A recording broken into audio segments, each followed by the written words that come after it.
Au nom du Père, et du Fils, et du Saint-Esprit. Amen. Seigneur, nous croyons en toi. Fais grandir en nous la foi. Évangile de Jésus-Christ selon saint Marc. En ce temps-là, Jésus regagna en barque l'autre rive, et une grande foule s'assembla autour de lui. Il était au bord de la mer. Arrive un des chefs de synagogue nommé Jaïr. Voyant Jésus, il tombe à ses pieds et le supplie instamment.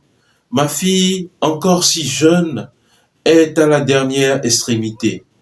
Viens lui imposer les mains pour qu'elle soit sauvée et qu'elle vive. Jésus partit avec lui, et la foule qui le suivait était si nombreuse qu'elle l'écrasait.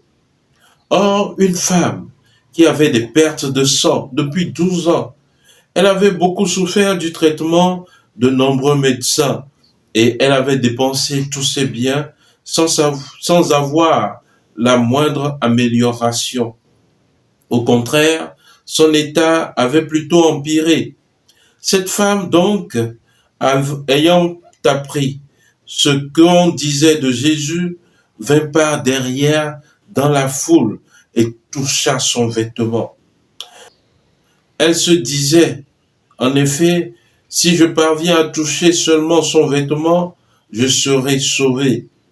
À l'instant, l'hémorragie s'arrêta et elle ressentit dans son corps qu'elle était guérie de son mal. Aussitôt, Jésus se rendit compte qu'une force était sortie de lui. Il se retourna dans la foule et il demandait, « Qui a touché mes vêtements ?» Ses disciples lui répondirent, « Tu vois bien la foule qui t'écrase et tu demandes qui m'a touché ?» Mais lui regardait autour pour voir celle qui avait fait cela. Alors la femme saisie de crainte, toute tremblante, sachant que ce qui lui était arrivé, vint se jeter à ses pieds et lui dit toute la vérité. Jésus lui dit alors, « Ma fille, ta foi t'a sauvée.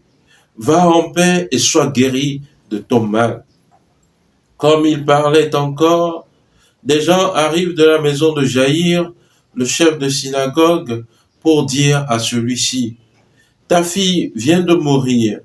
À quoi bon déranger encore le maître ?»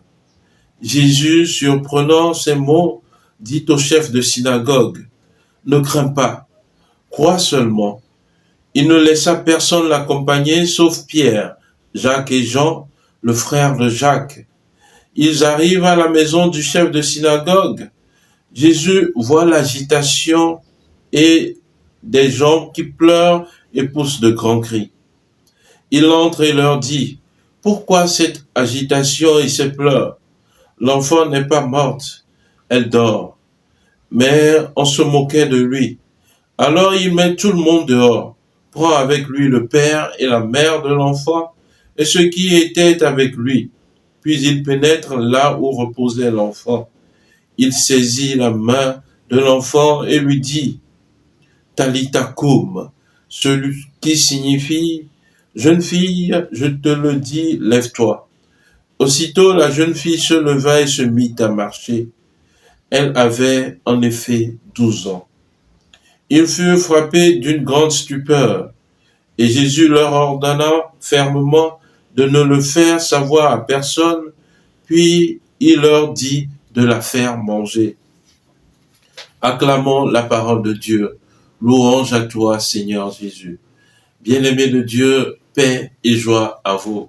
Nous écoutons que Jésus accomplit des miracles. Le premier miracle, c'est la guérison de cette femme hémorroïde. Depuis 12 ans, elle avait des pertes de sang. Elle a fait des traitements. Elle a dépensé tous ses biens, mais il n'y avait pas d'amélioration.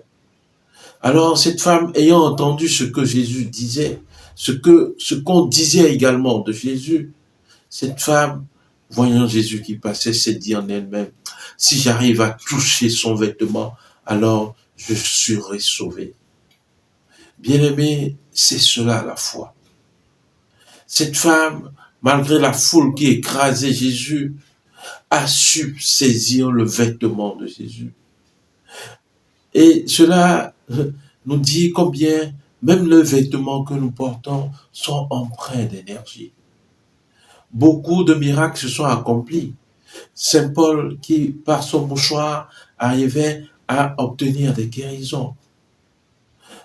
Et aujourd'hui dans l'église, des gens qui ont juste posé leurs mains sur un vêtement d'un prêtre et qui ont reçu une grâce de fécondité. Des gens qui ont touché un vêtement d'un prêtre et qui ont reçu une grâce de guérison. C'est encore aujourd'hui. Jésus est le maître de l'histoire aujourd'hui, demain, éternellement. Il n'est pas renfermé que dans la Bible. Il est là présent au milieu de nous. Et c'est ce qu'il nous rappelle encore aujourd'hui. Cette femme a touché Jésus. Et la foule également écrasait Jésus, touchait Jésus, mais pas pour les mêmes intentions. Cette femme avait la foi. Elle touchait Jésus à cause de sa foi, par sa foi. Mais la foule suivait Jésus. Bien-aimés de Dieu, c'est la foi que le Seigneur requiert de nous pour pouvoir opérer dans nos vies. Jésus a guéri cette femme, non pas par volonté, mais c'est cette femme qui est venue à lui et qui a, par sa foi, déclenché le miracle. Voilà pourquoi Jésus dit que la foi, quand nous en avons comme une graine de moutarde, nous sommes capables de dire à cet arbre, à cette montagne, ôte-toi et va te planter dans la mer. C'est-à-dire, nous sommes capables de dégager un obstacle. Ce qui fait obstacle dans notre vie, nous sommes capables de le dégager de notre vie par la foi. Bien-aimés de Dieu, soyons des hommes de foi, des femmes de foi. Et Jésus a accompli ce miracle et disait à l'homme qui était venu le rencontrer, Jaïr, que il a poursuivi la marche avec lui. C'est-à-dire pour lui dire que ce n'est pas crainte, est seulement la foi. Voilà ce qu'il lui dit. Aie la foi. Tu viens de voir ce qui s'est accompli. Alors, aie la foi par rapport au cas de ta fille. Les gens sont venus rencontrer cet homme en chemin pour lui dire que sa fille était décédée. Mais Jésus lui a dit, non, ta fille n'est pas morte, elle dort. Bien-aimés de Dieu, comment est-ce que nous voyons nos problèmes, nos détresses? Cela nous interpelle. Jésus n'a pas vu cette fille comme une fille morte, mais Jésus lui dit, non, elle n'est pas morte, elle dort. Jésus savait qu'il était capable de la ramener à la vie, que cela n'était encore rien. Bien-aimé de Dieu, comment est-ce que tu considères ton problème aujourd'hui? Est-ce que tu vois la grandeur de tes problèmes par rapport à la grandeur de ton Dieu? Ou bien tu dis à ton Dieu qu'il est le plus grand de ta vie? Tu dis à tes problèmes que j'ai un plus grand Dieu que vous. Bien-aimé de Dieu, Dieu nous invite à la foi, que rien ne soit obstacle pour nous par rapport à l'accomplissement des promesses de Dieu, par rapport au miracle de Dieu dans notre vie. Que ce ne soit pas la foule, que ce ne soit pas les pleurs des gens, comme dans la maison de Jaïr. Jésus les a éloignés pour que cet homme soit concentré sur sa foi.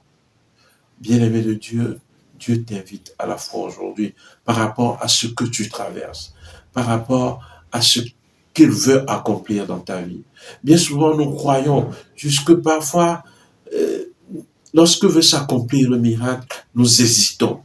Jaïr, il a cru jusqu'à la fin. Cette femme hémorroïste, elle a cru jusqu'à la fin, jusqu'à toucher le vêtement de Jésus. Alors aujourd'hui, toi aussi crois jusqu'à toucher le vêtement de Jésus. Que ta foi se manifeste par un contact avec Jésus. Que Dieu Tout-Puissant, par l'intercession de la bienheureuse Vierge Marie, cette dame de foi, nous obtienne les grâces pour lesquelles nous le prions nuit et jour. Et qu'il nous bénisse, lui qui est Père et Fils et Esprit Saint. Amen. Excellente journée de prière et de travail, et que les bontés de Dieu demeurent toujours avec vous. Amen.